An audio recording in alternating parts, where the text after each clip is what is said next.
let's talk about some books.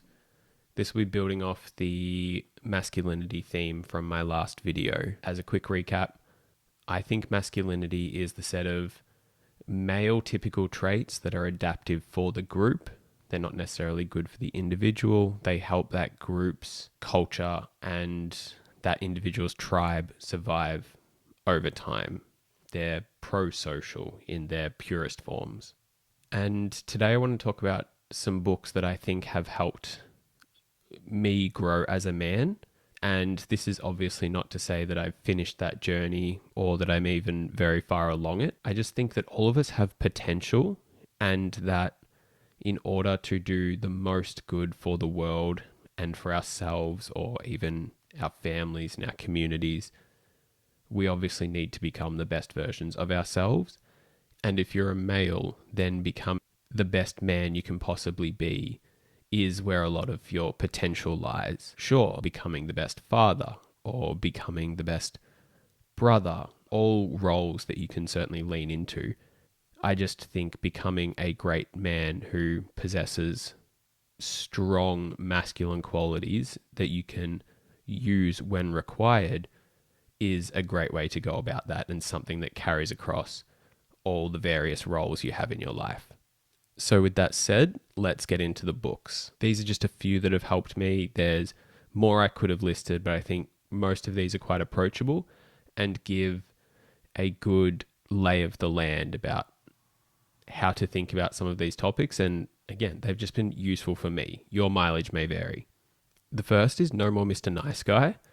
This book really highlighted to me the problems of suppressing your needs, seeking approval, and ultimately not setting your own boundaries or living in the direction that you want to go.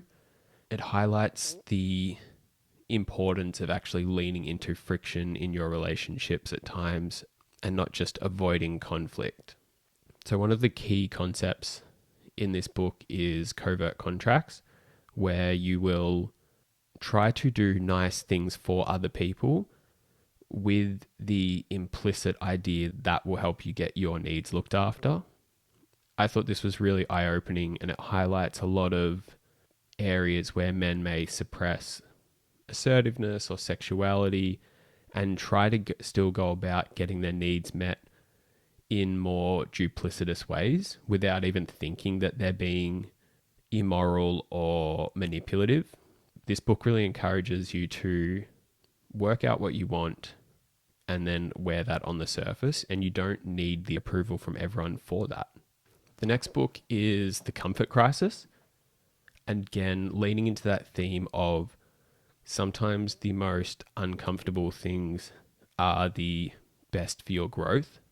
And this book is a clear example of how comfortable modern life has become and how easy it is to optimize for low difficulty in your everyday life, but with just some really simple examples of cold exposure, hunger, boredom, physical exertion.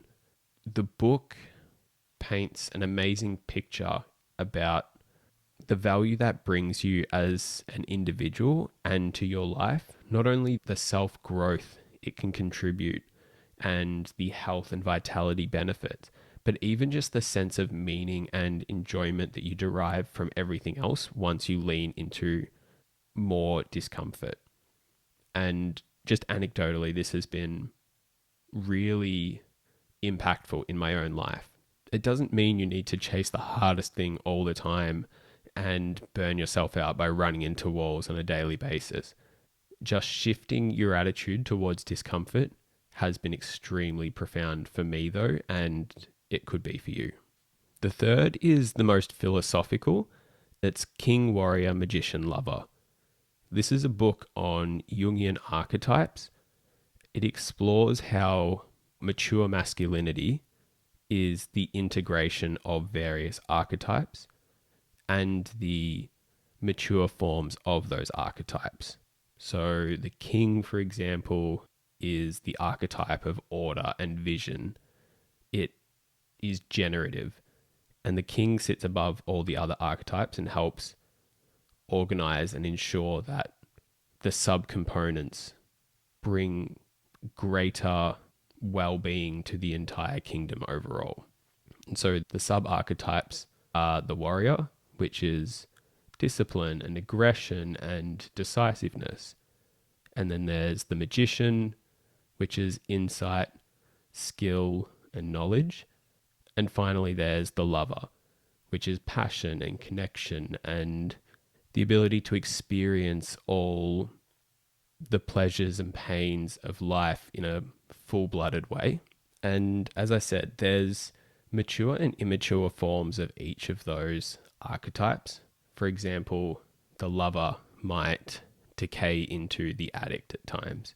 As much as the lover leans into the experiences of life, it can become hedonistic, or the warrior can become emotionally stunted by being too shut off from the world and attacking everything with grit and aggression. That book's probably 40 or 50 years old now, and yet it's stood the test of time and is constantly spoken about as one of those important books for men exploring these concepts of mature masculinity. The final book is Greenlights by Matthew McConaughey. And I could have chosen a number of books here, but I really wanted to choose a book that helped, but through the entire sort of autobiographical lens, without being too poetic. I think a man is the story.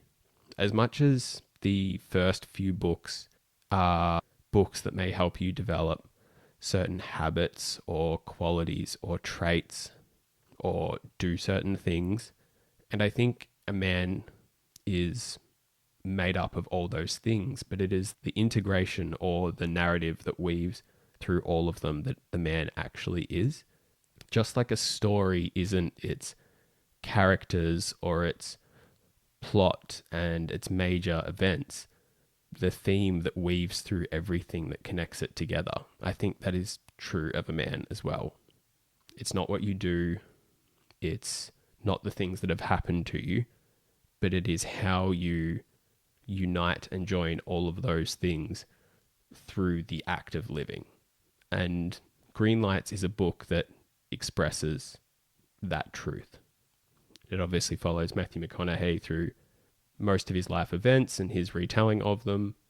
And he speaks about the importance of intuition and going with his gut, staying true to certain morals and virtues he was brought up with, risk-taking, delaying gratification, taking ownership, and not being a victim. So there we go. Those are 4 books that I've found really useful. Check them out. Feel free to leave any questions if you have them. Otherwise, have a great day and I'll see you next time.